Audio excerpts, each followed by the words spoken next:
있습니다. 로마서 3장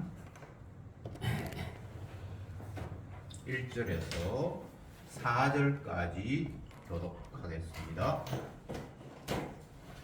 로마서 3장 1절에 그런즉 유대인의 나음이 무엇이며 할례의 유익이 무엇이뇨? 봉사에 나누니 첫째는 저희가 하나님의 말씀을 맡았음이니라. 어떤 자들이 믿지 아니하였으면 어찌하리요? 그 믿지 아니함이 하나님의 믿으심을 패하겠느뇨? 그럴 수 없느니라. 사람은 다 거짓되되 오직 하나님은 참되시다 할지어다. 기록된 바 주께서 주의 말씀에 의롭다함을 얻으시고 판단받으실 때에 이기려 하심이라 함과 같으니라.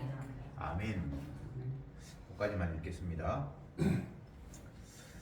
유대인의 나음이 무엇이뇨? 할례의 유익이 무엇이뇨? 이렇게 반문을 하면서 3장이 시작이 됩니다. 바울이 1장, 2장까지 이제 복음을 전했습니다. 근데 2장의 주된 내용이 무엇인고 하면 유대인이라고 해서 특별히 구원에 유익한 것도 없고 하나님 말씀을 받았다고 하지만 말씀 안 지키면 그건 아무 의미가 없어. 그리고 말씀 못 받은 이방인이 할지라도 하나님 말씀에 순종하면 그들이 구원받고 할례 받은 것과 똑같은 거야. 이런 식으로 2장에서 이야기를 했습니다. 그러니까 유대인 입장에서 이런 반발이 나오겠죠. 그러면 우리가 뭐 하나님 앞에 택한 백성이다 유대인이라는가 아니면 할례 받았다는가 이거 그러면 아무 소용이 없겠네요 라는 식으로 반발이 일어날 수 있는데 바울이 그런 걸 예상하면서 자기가 묻고 또 자기가 답하는 식으로 오늘 본문이 펼쳐져 있습니다. 유대인들은 굉장한 특권의식을 가지고 있었습니다.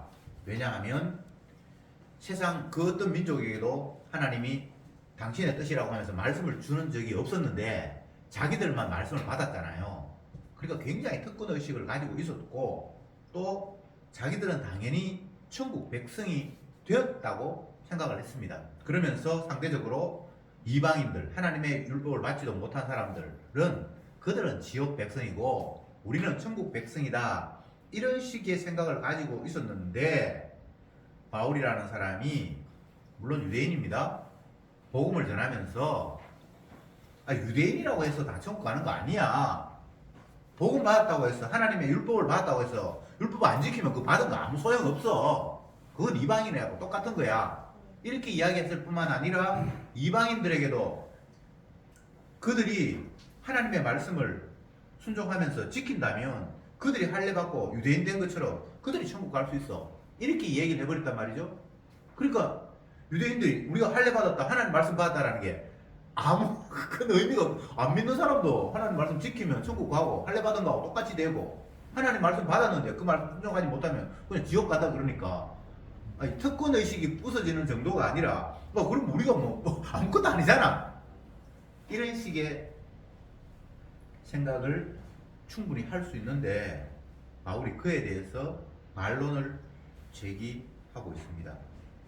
유대인에게 있어서 할례를 받았다라는 것은 정말 특권 의식을 가질 수밖에 없는 것이 구약에 보면 하나님께서 아브라함에게 할례를 행하라고 이야기를 했고 네 후손들에게도 다 남자들에게는 할례를 해야 된다. 이것은 너와 내가 세우는 영원한 언약이다. 만약 이걸 순종하지 않는다면 그는 백성 중에서 끊어질 것이다. 이렇게 너무나 중요한 이야기를 했어요. 할례를 받아야 된다. 이건 하나님과 너희들이 세운 영원한 언약, 중간에 바뀌거나 변할 수 없는 영원한 언약이다. 그렇게 해놓고는 만약에 거기에 할례를 행하지 않는다면 그는 이스라엘 백성들에게 끊어진다. 그러니까 하나님의 영원한 언약이어서 할례를 행해야 되지만 또 한편으로는 할례 안 행하면 이스라엘 중에서 끊어진다고 그러니까 지옥 간다 이 말이랑 마찬가지거든요. 그러니까 이거는 유대인들에게는 너무나 중요한 하나님의 명령이에요. 근데 바울은 할례 그거 아무것도 아니다 라고 이야기함으로 말미암아 유대인들을 분노하게 만들었고 그래서 그러면 유대인은 아무것도 아니네 라고 생각할 것을 대비하면서 그러면 유대인이 나은 건 뭐냐? 할례 받았다는 게 유익이 뭐냐? 이렇게 바울이 스스로 질문을 하면서 2절에 범사에 많으니 첫째는 저희가 하나님의 말씀을 맡았습니다. 이렇게 답을 합니다. 여기에서 굉장히 중요한 유대인들의 의식과 복음을 받아들인 바울의 의식의 차이가 발생합니다. 유대인들은 하나님의 말씀을 받았다. 할례행해라 그래서 우리는 할례행했다. 이 자체가 구원이고 하나님의 백성이라는 걸로 연결을 시켰죠. 근데 바울은 그게 아니라고 이야기를 했습니다. 율법 아무리 받아도 하나님 말씀을 아무리 들어도 그 말씀 안 지키면 그건 율법 받은 거하고 아무 의미 없잖아. 그건 이방인과 똑같은 거야. 이렇게 얘기를 했을 때 당연히 그들에게는 충격적으로 받아들일 수밖에 없는데, 그러면 우리가 막 할례 받았거나 유대인이 되었다는 것이 아무 뭐 의미 없잖아 라고 이야기할 때 바울이 왜 의미 없어? 의미 있지. 이렇게 대답을 반박을 하면서 하는 이야기가, 하나님의 말씀을 유대인들은 맡았잖아, 위임 받았잖아, 이게 얼마나 큰 이익인데 이렇게 이야기를 하고 있습니다. 자, 여기에서 하나님의 말씀, 구약은 율법입니다. 말씀을 받았다, 이거에 대해서 일반적인 유대인들의 인식, 그리고 복음을 알게 된 바울의 인식이 지금 달라요.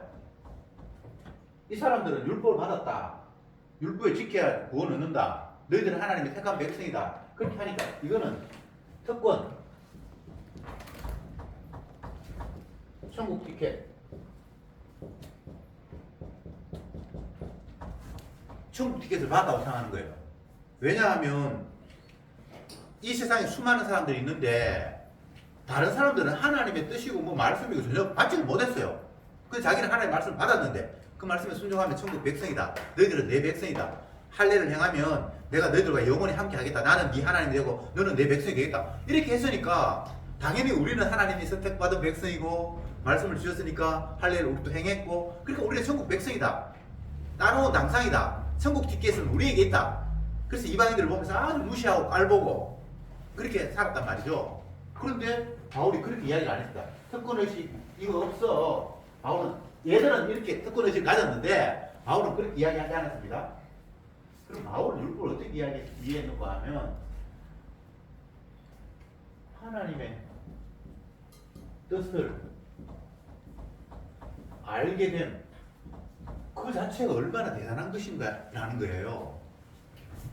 하나님의 말씀이 없었으면 하나님이 어떤 분인지도 모르고 내가 어떤 존재인지도 몰랐을 텐데, 하나님의 말씀을 받았으니까 아, 하나님은 이런 분이고 세상은 이런 거구나라고 알게 된 게 그게 얼마나 큰 은혜인데, 큰 혜택인데 왜 아무 혜택이 없다고 생각해? 라고 지금 반박을 하고 있습니다. 그러니까 여기서 굉장히 큰 차이가 나죠. 유대인들은 내한테 실제적으로 떡고물이 떨어지고 이익이 온다라고 생각을 했어요. 근데 바울이 이야기 들어보니까 특별히 콩고물이 떨어지는 건 없어. 그 말씀 받았다 해도 그 말씀에 순종을 해야 되는데 순종 안 하면 그 아무 의미 없다라고, 콩고물이 없다라고, 특권의식이 없다라고 이야기를 해버렸고, 그러면 뭐 우리가 율법 받았다라는 게, 할례를 행했다는 게 아무 의미가 없네라고 하니까 의미가 없는 건 아니지. 하나님 말씀을 받았다는 그 자체는 주님이 우리에게 말씀을 위임해서 다른 사람에게 알리고 전하라고 했는 건데, 말씀 알았고 하나님 뜻을 알았다는 그 자체가 얼마나 대단한 거야. 하나님 말씀 몰랐다면 네 존재도 모르고 어떻게 살아야 되는지도 모르고, 그런데 하나님 말씀을 받았으니까 무엇이 바른 길인지 무엇이 잘못된 길인지 그건 너는 알게 됐잖아. 그거 얼마나 큰 혜택이야 라고 바울이 반박하고 있습니다. 여기서 큰 차이는 하나님의 말씀과 내 삶이 결과적으로 뭔가 이익이 떨어져야 된다 라고 생각하는 유대인이었고, 그렇게 이익이 떨어진다고 생각하는 것이 아니라 하나님을 알게 됐고 주님의 뜻을 알았다는 그 자체가 얼마나 큰 혜택인데, 사람들은 항상 어떤 일이 벌어지고 그 결과가 나에게 경제적으로든 뭐든 혜택이 와야만 그것을 혜택이라고 생각하고 있는 거예요. 그냥 알았다라는 그 자체를 혜택이라고 생각하지 않는 거예요. 알아서 천국을 가든지 복을 받든지 그게 와야지 그게 혜택이라고 생각하지 안 그 자체를 혜택이라고 생각하지 않는 거예요. 그러나 바울은 그렇게 생각하지 않고 전혀 다른 식으로 지금 이야기를 했습니다. 좀 더 이 이야기들을 줄여서 이야기를 하면 하나님의 복음 자체는 유대인이든 이방이든 모든 인간들을 죄 아래 가두옵니다. 너희들 죄인이야. 근데 특히 유대인들은 자기들은 자꾸 특별한 사람이라고 자꾸 생각하니까 그들을 짓밟으면서 너희들 죄인이야. 그럼 나중에 뒷부분에 가면 유대인들이 자기가 또 이제 유대인인데 이방인인데 내가 예수 믿었다 하면서 또 이게 약간 우쭐대를 수 있지 않아요. 그럼 그들도 또 복음을 쳐버려요. 하나님께서 온갖 원나무도 가지를 잘라버렸는데 네가 접붙인 그 가지 그거 안 잡는다고 지금 큰 소리 쳐? 이런 식으로 하나님이 이도 치고 저도 치고 다 쳐버리는 거예요. 왜냐하면 죄인이 되어서 주님의 죄 용서가 아니면 너희들에게는 소망이 없다라는 것이 복음의 핵심이기 때문에 그렇게 지금 말씀이 진행이 되어 가고 있는 거예요.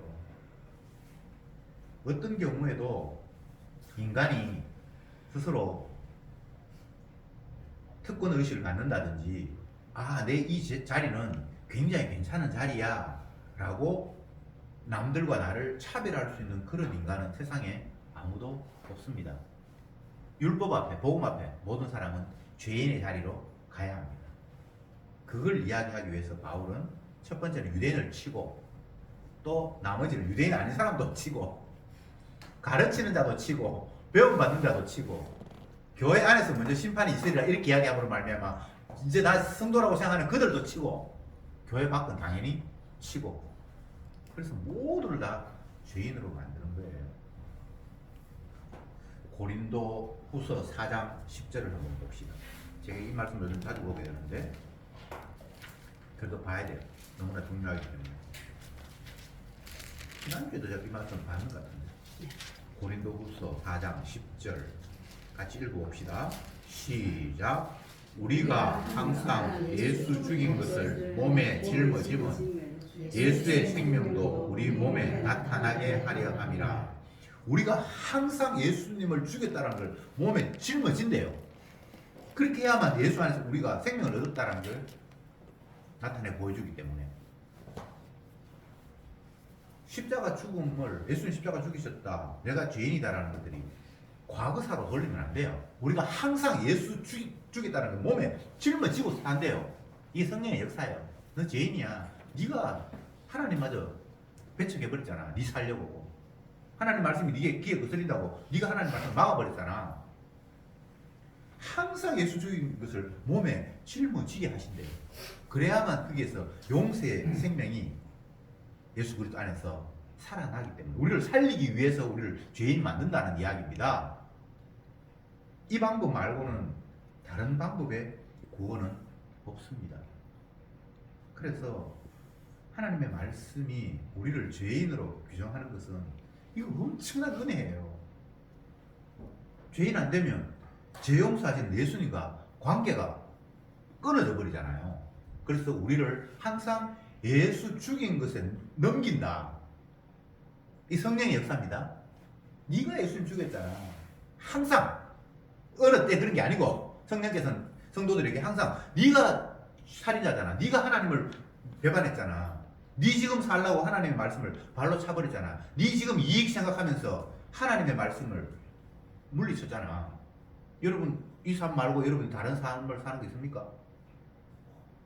뭐 시간 되고 여유 있고 하면 뭐 예배 참석하지만 바쁜 일 있고 하면 내 바쁜 일이 우선이잖아요. 아닌 사람 있나요?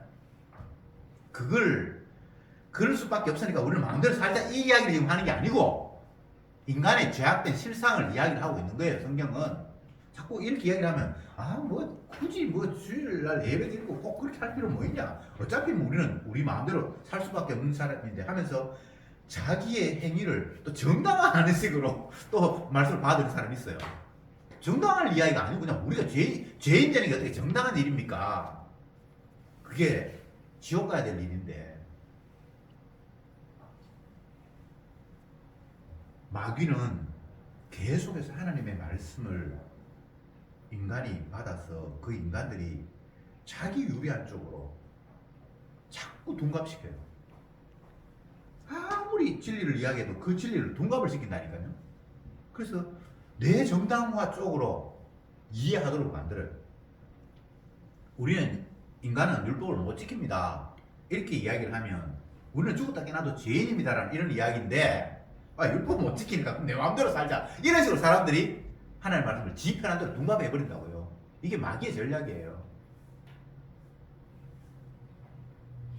계속해서 주님은 자기 자신의 사랑이 얼마나 대단한 것인가를 드러내려고 우리가 요즘 에스겔 말씀을 예배 시간에 보고 있는데 에스겔 말씀에서 끝부분에 늘 이렇게 함으로 말미암아 내가 여호와 하나님인 줄 너희가 알게 하겠다라고 계속해서 말씀하고 있잖아요. 주님은 자기 계시를 지금 하고 있는데 내가 이런 존재야라고 과시하기 위해서 뭔가를 하는데 우리는 주님이 대단하군요. 당신이 살아계셔서 진짜 천지 만물의 주가 되시는군요. 이렇게 결론을 맺는 것이 아니라 그렇게 하면 내한테 이득이 뭐 있지? 이렇게 하면 내한테 손하는데 계속해서 하나님 말씀을 나 쪽으로 끌고 와서 내 유불리를 지금 계산 튕기고 있다고. 지금도 우리는 그런 틀에서 벗어날 수가 없습니다.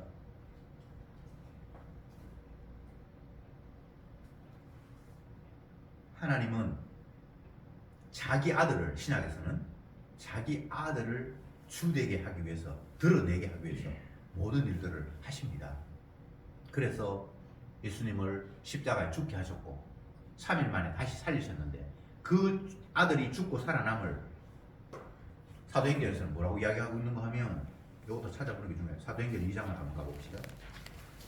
다 아는 말씀이지만 꼭 찾아봄으로써 다시 우리의 기억을 새롭게 할 수 있습니다. 사도행전 2장 36절 같이 한번 읽어봅시다. 시작. 그런즉 이스라엘 온 집이 정녕 알지니 너희가 십자가에 못 박은 이인 예수를 하나님이 주와 그리스도가 되게 하셨느니라 하니라. 인간들이 십자가 못 박아 죽인 그 예수님, 쓸데없다고 하는 죽인 하나님이 아닐 거라고 죽여버린 그 예수를 하나님이 다시 살려서 주와 그리스도가 되게 하셨대요. 그분이 너희들이 죽인 그가 이 세상의 주야. 그렇게 하나님이 드러내셨대요. 이 신약에 오면 하나님은 아들 뒤에 숨어 계시는 거예요. 이 아들만 드러내시는 거예요. 그래서 요한복음을 보면 예수님께서 아버지가 심판과 모든 권한을 내게 맡기셨다. 이렇게 이야기하면서 아버지가 자기 원하는 백성들 구원하듯이 내가 내 원하는 백성들 이제 건진다. 이런 식으로 성경을 이야기하고 있고 빌립보서 2장에서는 하나님께서 그 아들을 주로 만들기 위해서 십자가에 죽게 하셨는데 그 일을 통해서 모든 피조물들, 하늘에 있는 자나 땅에 있는 자나 땅 아래에 있는 자나 그 모든 피조물들을 예수의 이름에 무릎을 꿇게 하시고 그 입으로 예수를 주라고 시인하게 하셔서 아버지가 영광을 취한다. 이렇게 돼 있어요. 아버지를 영화롭게 해서 아버지가 영광 받는 게 아니고 아들 앞에 무릎 꿇고 당신이 주입니다 라고 입으로 시인하고 그렇게 하면서 물론 그렇게 하는 과정에서 예수님이 당연히 주가 돼서 영광을 받죠. 그죠? 그를 주라고 시인하고 입으로 고백을 하니까 그 앞에 무릎을 꿇으니까 당연히 그 상태가 예수님을 주라고 시인하면서 예수님이 영광을 받는 상태인데 그렇게 할 때 아버지도 그것 때문에 영광을 받는 식으로 성경이 이야기하고 있단 말이죠. 그래서 신약에서는 예수님이 주예요. 예수님을 믿고 또 아버지를 따로 믿는 게 아니에요. 예수 믿을 때 아버지가 그냥 영광을 받는 거예요. 예수님이 어떤 분인가를 소개하는 게 복음이에요. 지금 로마서를 우리가 보고 있잖아요. 로마서 1장에서 한번 다시 봅시다.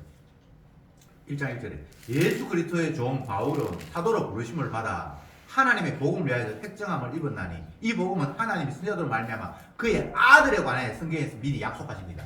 이렇게 돼 있죠. 복음이 뭐라고요? 하나님의 아들에 관한 이야기래요. 맞죠? 복음 하면 우리가 천국 간다, 복 받는다 이게 자꾸 복음이라고 생각하는데 복음은 그게 아니고 하나님의 아들이 어떤 분인가를 이야기하는 게 복음인데 그 아들이 어떤 분인가라고 성경을 앞쪽에 보면 그 아들이 아버지의 뜻을 따라 자기 백성을 위해서 십자가에 지신 분이라고 이렇게 이야기한단 말이죠. 그리고 복음은 예수님 십자가 지신 것이 복음이라 이 말입니다.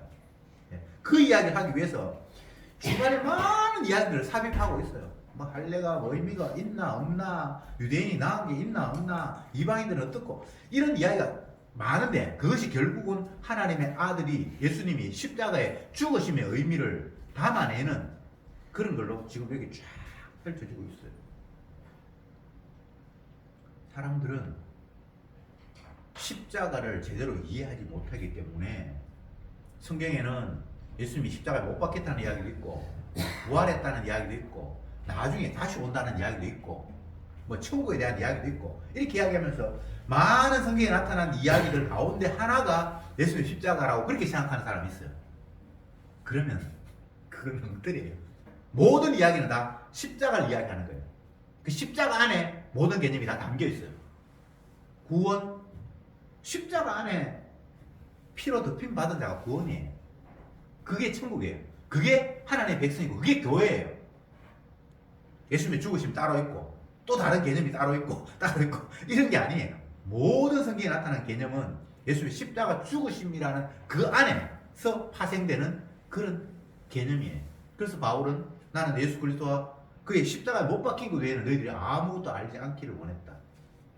십자가 죽으심도 알고 할례도 알고 뭐도 알고 뭐도 이렇게 되는 것이 아니라 십자가를 알 때 십자가의 의미 속에서 할례의 의미가 나오고 그 안에서 천국의 의미가 나오고 그 안에서 교회가 무엇인지 나오는 거예요. 사도행전에서 교회를 뭐라고 이야기합니까? 주의 피로 값주고 사는 교회. 예수님이 죽으셔서 그 피값 치렀던 생명이 교회라는 거예요. 십자가 안에 있는 거죠, 그죠? 십자가 안에 있는 자가 영생을 얻는 자고 그들이 천국이고 그게 하나님의 나라예요.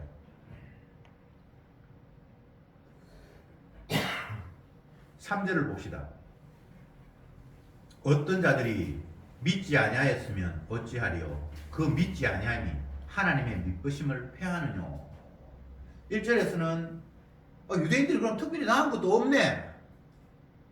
그렇게 얘기가 거기 답했고 2절에서는 그러면 믿지 아니하는 자들이 하나님 말씀을 거부했다라면 그럼 하나님 말씀 그 있으나 마나한 거잖아 라고 이렇게 말할 수 있겠죠. 왜냐하면 바울이 지금 이 이야기를 할 때는 유대인이든 이방인이든 하나님 말씀 아무도 안 지켰고 의인은 한 사람도 없어 이렇게 논리를 펴니까 모든 사람을 제 아래 가두니까 그러면 하나님이 말씀 줬는데 아무도 그 말씀 안 지키면 그 말씀 그거 주나 마나 아무 의미 없잖아. 인간적으로는 말이 되는 이야기잖아요. 이 세상의 법은 모든 사람들이 거부해버리고 안 지키면 그 법 유명무실한 거예요.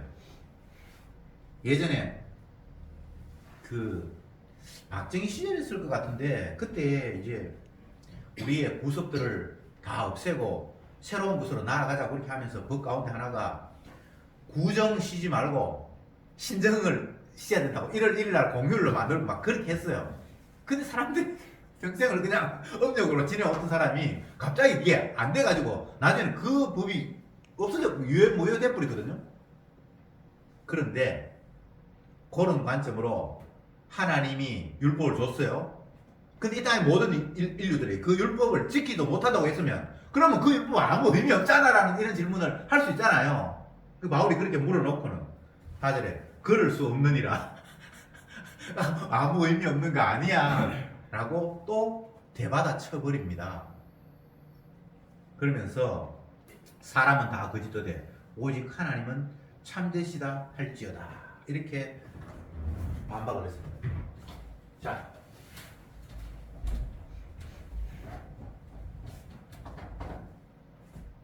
여기서는 말씀을 주셨다. 그러면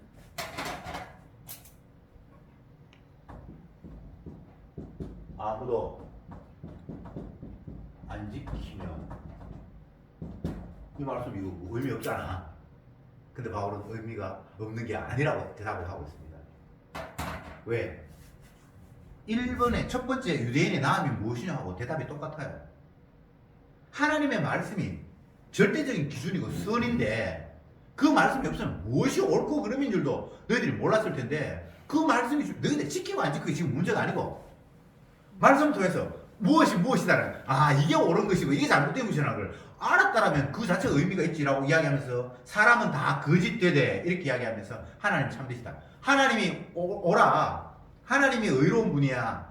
하나님이 참이기 때문에 너희들은 거짓되어서 그 말씀을 무시하는 거야.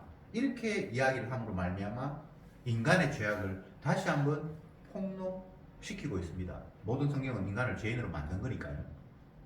이런 논리든 저런 논리든 사람은 자기 이익을 생각하면서 어떤 상황을 받아들이는데 복음은 주님이 어떤 분인가를 드러내는 식으로 말씀이 펼쳐진다는 거예요. 네가 지키든 안 지키든 네가 안 지킨다고 말씀 의미 없는 걸로 없어지지 않아. 하나님은 참이기 때문에 네가 말씀을 안 지켜서 의미 없다고 생각하는 그 자체가 네가 거짓되기 때문에 네가 죄악되기 때문에 그런 생각을 가진 거야. 네가 안 지킨다고 그 말씀 의미 없어? 아니야. 절대 그런 거 아니야. 하나님이 한번 뱉은 말은 그건 주님이 철회하는 법도 없고 그 말씀이 있어야 네가 계속 거짓되고 죄인이라는 사실을 드러내기 때문에 그 말씀은 반드시 있어야 돼 라고 바울이 반박하고 있습니다.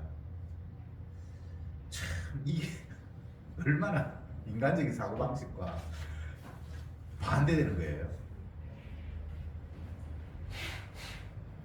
아버지가 가정에서 권위를 가지려면 가족들이 아버지 말에 어느 정도 동의를 하고 따라줘야 되는데 아무도 그 아버지 말을 듣지도 않고 개무시해버린다. 그러면 그 아버지 권위가 살 수도 없고 엉망진창이 될 텐데 아버지는 우리 집이 가장이라 그러면 가족들 구성원들이 원하는 대로 어느 정도 해줘야지. 혼자 뭐 돛대도 아니고 아무 말도 안 들으면 도대체 뭐 아버지가 가장이라는 뭐가 없잖아요. 혼자 가장할래요? 세상에서는 그런 논리가 어느 정도 먹혀들 수 있어요. 이 나라의 대통령인데 대통령이 지 마음대로 해. 온 백성은 그 대통령을 쳐다보지도 않아. 그러면 그 대통령이 설 수가 없어요, 세상은. 근데 그런 관점으로 하나님을 우리가 이해했다. 그 100% 그 잘못된 거예요. 하나님이 인간 고려하는 분이 아닙니다. 이 땅의 모든 사람들이 하나님 앞에 다 팔 들고 대모하면서 주님 이거는 용납하지 못했습니다 하면서 설쳐도 하나님 눈 깜짝하는 분이 아닙니다. 그러면 왜 하나님 앞에 인간들은 다 하나님 하신 일에 반박을 하는가? 그게 너희들이 거짓되기 때문에 그렇다는 거예요. 너희들이 지금 선악과 따먹고 마귀에게 사로잡혀서 생각과 모든 습관과 이것들이 그냥 참에 대해서 거부하는 그런 반골적인 기질을 가지고 있기 때문에 이 하나님의 말씀이 폐지되는 것이 아니라 계속해서 나는 반골 기질을 가지고 있구나. 나는 하나님의 말씀을 어기는 사람이구나를 계속해서 보여줘야 되니까 그 말씀은 안 지키든 말든 굳건히 서 있다는 거예요. 신실하게. 얼마나 감사한 일입니까? 내가 만약 거부하고 모든 인류가 하나님 말씀을 거부해서 하나님 말씀에서 그냥 없어져 버린다라면 우리는 여전히 어두운 가운데서 거짓된 가운데서 내가 참이라고 생각하면서 꾸역꾸역 살아가겠죠. 내가 하는 일을 주님이 방해하지 않고 계속해서 흥황되어서 잘 되면 내가 지금 옳은 일을 하고 있다고 생각할 거 아니에요. 그런데 열심히 하고 있는데 하나님이 막으셔서 그러면 이게 뭐가 잘못됐지라고 생각할 거 아니에요. 하나님 말씀은 항상 우리에게 담이 되고 벽이 되어서 내가 하는 일을 막아요. 왜? 네가 거짓돼. 네가 지금 생각하는 것이 어리부터 악하고 너는 창조주인 나를 영화롭게 하기 위해서 뭐 일을 하는 것이 아니라 네 지금 이익만 지금 생각하고 있어 라고 주님께서 우리에게 하는 일을 막으시니까 그게 얼마나 감사한 일입니까? 내 꼬라지를 알게 됐는데. 그러면서 주님께서 4절에서 시편을 인용하면서 주께서 주의 말씀을 의롭다 함을 얻으시고 판단 받으실 때에 이기려 함이라 함과 같으니라. 그러니까 하나님께서 이렇게 하시는 이유는 온 백성들이 모든 인류가 하나님의 말씀을 지키지 않고 따르지 않은데도 불구하고 그 말씀이 의미 없으므로 철회한다든지 돌리지 않는 이유가 내 말이 의롭다는 것을 너희들에게 알려주고 그리고 너희들이 판단할 때도 하나님이 이기셨구나 라고 하도록 하기 위해서 나는 내 말씀을 결코 철회하는 일이 없다 라고 말씀하시는 겁니다. 하나님의 신실하심, 여기 하나님 미쁘심이 이제 신실하심으로 표현하면 더 쉬운데, 하나님의 그 신실하심은 결코 무효가 되는 법이 없다. 너희들이 뭐 거부를 하든 뭐 어떻게 하든 그건 기준이 되고, 그것을 통해서 참과 것이 나눠지기 때문에 그 기준을 주님께서는 철회할 이유가 결코 없고 철회하지 않는다라고 말씀을 하셨습니다. 자, 이제 일단 1절부터 4절까지 말씀을 다 해석을 해보았고, 근본적인 문제를 한번 생각해 봅시다.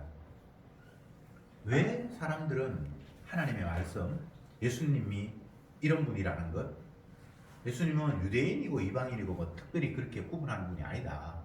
유대인도 죄인이고 이방인도 죄인이다. 할례를 받았든 안 받았든 그것과 상관이 없다. 이렇게 이야기를 하면서 모든 사람들을 죄인으로 가두는 이런 오늘 이 복음, 이것을 왜 사람들은 반발을 하면서 수용하지 못할까? 유대인의 나음이 무엇입니까? 아무도 안 지키는 하나님 말씀 그거 있으나 마나 하는 거 아니에요? 이렇게 지금 하나님 말씀 앞에 반론을 일으키는데 왜 이런 일이 생길까? 오늘 본문에 의하면 인간이 거짓되기 때문에 이렇다는 거예요. 너희들이 걸러 먹었기 때문에 그렇다는 거예요. 마귀는 선악과를 따먹은 인간을 자기의 쫄병으로 만들었잖아요. 그래서 예수님께서 유대인들에게, 모든 인간들에게 너희 애비는 마귀야, 네 마귀 새끼야 이 말이잖아요. 그러니까 네가 마귀 새끼이기 때문에 하나님의 아들인 내가 말하는 것에 대해서 다 반발심이 나올 수밖에 없다. 그게 거짓되다 이 말이에요. 네가 죄인이기 때문에 그렇게 반응할 수밖에 없다는 거예요. 하나님의 말씀 앞에 인간들은 이 말씀은 좋네. 그러면 그 말씀을 지금 외우고 잘못 생각해서 그게 좋은 거예요. 진짜 제대로 알면 하나님의 말씀이 좋을 수가 없고 나를 죄인으로 만들 때면 그 앞에 그냥 내가 꺾어져야 되고 할 말이 없어서 입을 이렇게 더 이상 나불나불거리다가 입이 부끄러워서 입을 닫습니다라는 이런 상황이 돼버리지, 내가 같이 기뻐하면서 내가 그거 원했는데 하나님도 그렇군요라고 이렇게 짝짝목할 수 있는 말이 없어요. 왜? 거짓되기 때문에. 다른 말로 하면 마귀의 종이 되었기 때문에. 마귀는 어떤 존재라고 성경이 이야기하고 있습니까? 하나님을 대적하는 자. 기계예요, 기계. 무조건 하나님이 하신 일에 대해서 해방 놓는 자가 마귀로 그렇게 존재하기 때문에 마귀는 이유고 뭐가 없습니다. 복음의 광채를 무조건 가리는 거예요. 예수님의 십자가의 복음을 그 십자가의 의미를 흐트리고 가리고 못 보게 하는 게 그냥 마귀가 기계적으로 그냥 하는 거예요. 마귀는 논리도 없고 뭐 생각도 없고 지 이익을 따지는 게 아닙니다. 그냥 기계입니다. 예수님의 반대편에 서서 반대하는 거예요. 근데 인간이 그런 마귀에게 사로잡혀 있기 때문에 하나님 말씀을 하면 그에 대해서 자꾸 반문이 일어나고 반박하고 거절한다는 거예요. 그것을 한마디로 너희들이 거짓되다 라고 성경이 이야기를 하고 있는 겁니다. 그러니까 이 거짓됨이 어떤 한 부분에서만 나타나는 것이 아니라 모든 영역에서 다 거짓됨이 나타나요. 예수님이 유대인들에게 하신 말씀 가운데 여러 가지가 그들에게 충격이었겠지만 너희 행사가 하는 모든 일이 다 악하다 하심으로 말미암아 사람들이 예수님을 미워했다 이렇게 돼 있어요. 모든 행사가 다 악하대. 야, 이거 진짜 사람으로서는 도저히 감당할 수 없는 이야기입니다.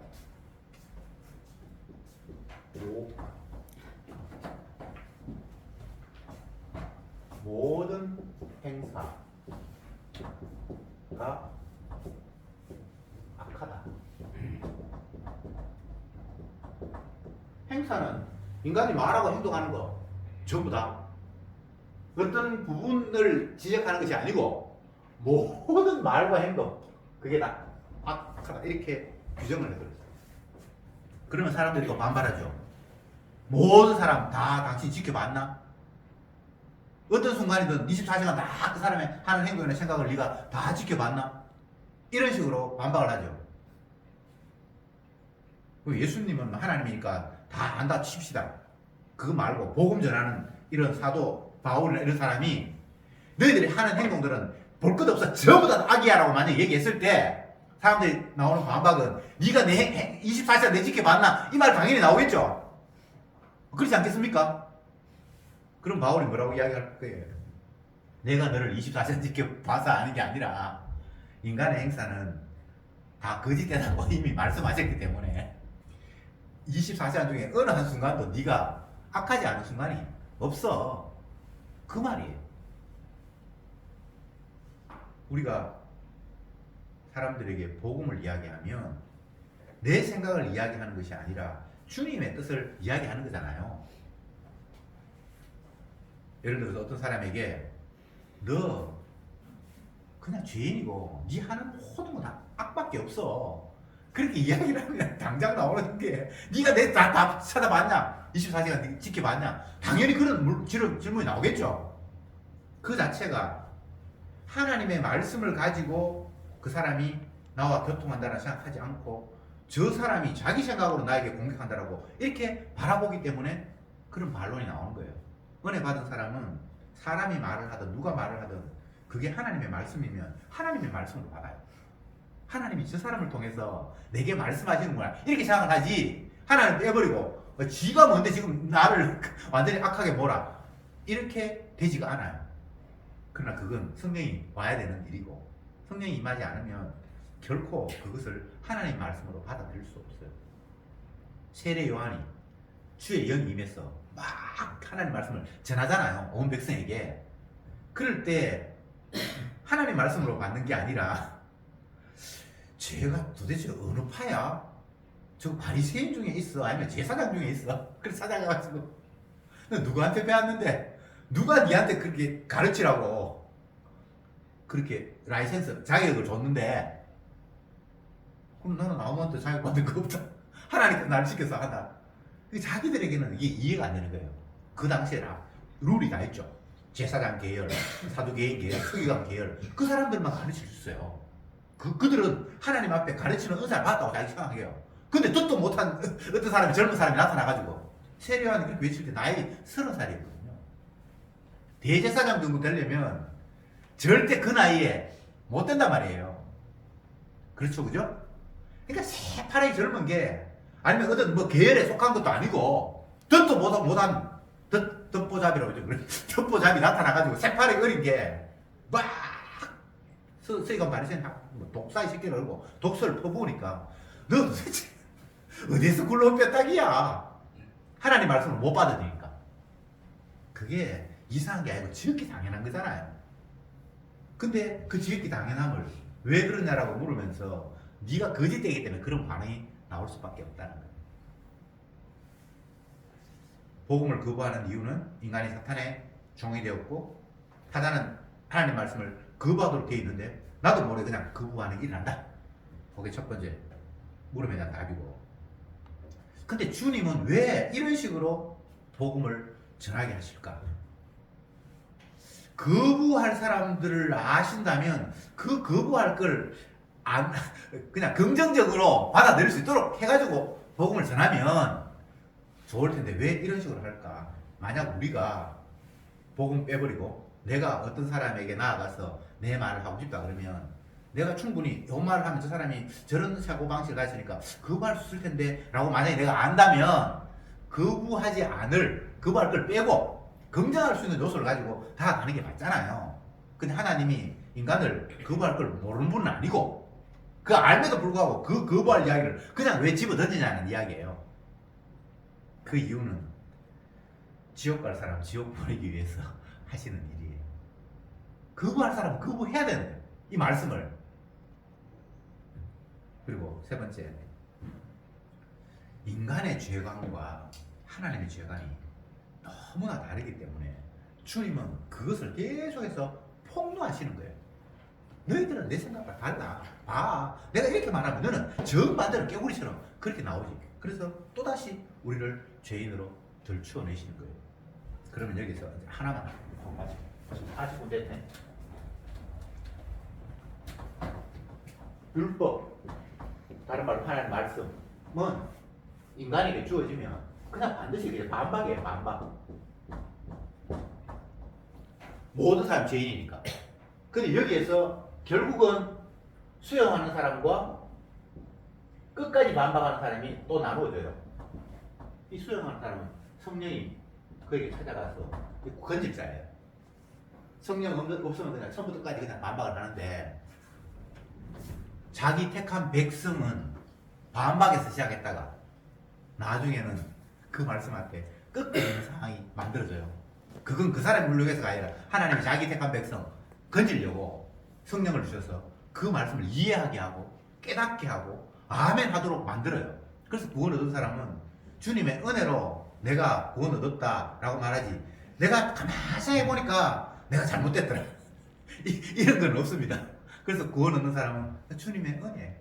그래서 천국 간 백성들이 구원 얻은 사람이잖아요. 그들은 이구동성으로 하는 이야기가 멸류관은 반납하고, 내가 부끄러워서 내가 자랑할 수가 없어요. 멸류관은 반납하고 어린 양의 보혈을 계속 찬양해요. 거룩하다 거룩하다 거룩하다. 어린 양을 찬양해요. 어린 양은 제물이 된 십자가 죽으신 내 죄를 위해서 그분이 담당하신 그걸 계속해서 찬양하는 것. 그게 주님이 최종적으로 원하시는 모습인데, 성도는 이 땅에서 벌써 그런 마음으로 살아가도록 성령이 인도하십니다. 기도합시다. 주님 감사합니다. 우리의 모습을, 내 완악함을 오늘도 말씀을 통해서 확인하게 하시니 참으로 감사합니다. 주님은 뭔가를 말씀하시면 우리는 반드시 거기에 대해서 반발심이 일어나고, 이건 왜 이렇지 이건 왜 이렇지 이렇게 될 수밖에 없음은 우리가 거짓되기 때문이라고 알려주셨습니다. 주여, 우리가 얼마나 완악한 거짓된 존재인가를 삶의 현장 속에서 늘 깨닫게 하셔서 우리를 대속의 피로만 깨끗게 하시는 그 주님의 십자가의 능력을 날마다 소망하며 바라보며 믿으며 자랑하게 하옵소서. 예수님의 이름으로 기도드리옵나이다.